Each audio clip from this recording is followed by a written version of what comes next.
room apartment. It's amazing. And he will beam this radar energy at his samples, and then I think he uses other signal generators to mix in radio frequency signals from, I think, upwards of 10 hertz to, I don't know, up to a few gigahertz, I believe. And that's how he observed these effects. And initially he was only able to produce this effect about 10% of the time. But over time he got better at it. I think it's close. It's 100% of the time now. Yeah, yeah. And you know, we have spoken with John quite a bit about this, and we initially thought he would be quite uncomfortable speaking to us, because this is what we've experienced in terms of, we've approached a few people and tried to say, you know, would you try and comment on this or give us any feedback, and they've just sort of said, well, basically no. You know, which has been a bit unfortunate, but this is the way that things go in this arena. So we think, you know, what John has been doing is very important, and it's not only us that think it's important. You know, a lot of people have been to see him. He's had people from the military-industrial complex have actually been to his house, and you know, and said, "Oh, this looks really interesting, John. Can we, like, you know, take this back to the Pentagon?" And John, being John, is a lovely guy. He said, "Yeah, of course you can. You know, I think it's you need to look at this. You know," which is what they've apparently done. And you know, he's basically given us some information about who's been to see him, and it's actually very interesting. And again, I'd encourage people to go to the website and see who's actually mentioned there, because it does tie up with other aspects of you know, the research and the dealings that Judy has been involved in over the last 12 months. You know, there's a couple of names which really spring out. And we actually have an audio broadcast, which I actually had on my website from 2005, from a George Newry show. And John was talking about a particular you know, set of people in this broadcast, and it was pretty amazing. We were pretty amazed by this. Oh, sorry, it was Judy sent me a note, and it's Art Bell, not George Newry. So I got that one wrong, even though it was on my own website. And there you go. So yeah, so you know, we found a lot of kind of dots just jumping out and joining up. It's been pretty incredible, and we really feel now. I feel very, very strongly that we're kind of reaching some kind of crunch point with this. Because I think when you look at these effects and you follow it through, one of the key things, I'm probably talking too much here, I should let Judy talk more, but one of the key things that we think this is related to is cold fusion, which I think we really wanted to get that in. And if Judy wants to talk to that a bit more, that would be absolutely great.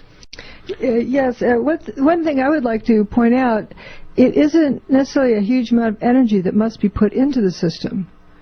It's how the energy is used. And an analogy that we came up with, Andrew and I, in talking, is think of a bunch of structures. If you were asked to put each one of those 100 structures on their side, how much effort would that take? Now, how about if you have a needle on the end of a thread swinging, and you just tap the first one and they all go down, like dominoes? That takes very little energy to put all of those structures on their side.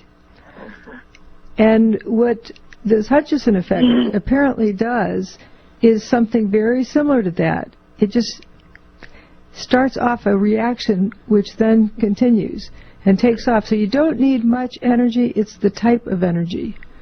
Kind of like exciting the natural frequency of a structure. My favorite one is the Tacoma Narrows Bridge. The wind excited the natural frequency, and the bridge self-destructed. Pretty weird. And it's like a child on a swing set. If you just push a little bit just at the right point, you get a huge swing, and it keeps, you know, increasing. If you push at the wrong point in the swing, it decreases the effect. So it's how the energy is used. And if you can trigger something to release the energy from within or to change the structure, it might not take much energy at all. And one of the ways we know that not a lot of energy was put in on 9/11 was that the dust clouds were not hot. People were mowed down by the dust cloud. They ducked behind a car. Then they got up and were fine. They didn't get cooked. We saw no cooked bodies after the dust cloud rolled through. And again, you know, this Judy mentioned the lack of heat. Then, of course, well, we've already said cold fusion, which is the layman's term for what's been called low-energy nuclear reactions, and it's also been called chemically assisted nuclear reactions. And that's one of the key points. A lot of people, if you go on the internet, will talk about the nuke theory of the World Trade Center, and they'll say, oh, well, it was a nuclear explosion because, you know, people have very sadly ended up with cancer, and you know, it's a huge level of destruction.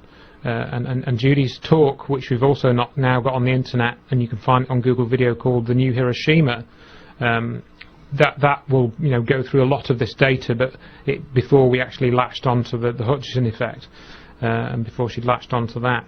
But yeah, so the cold fusion effect, where you're really exploiting the energy which is already within the atomic level.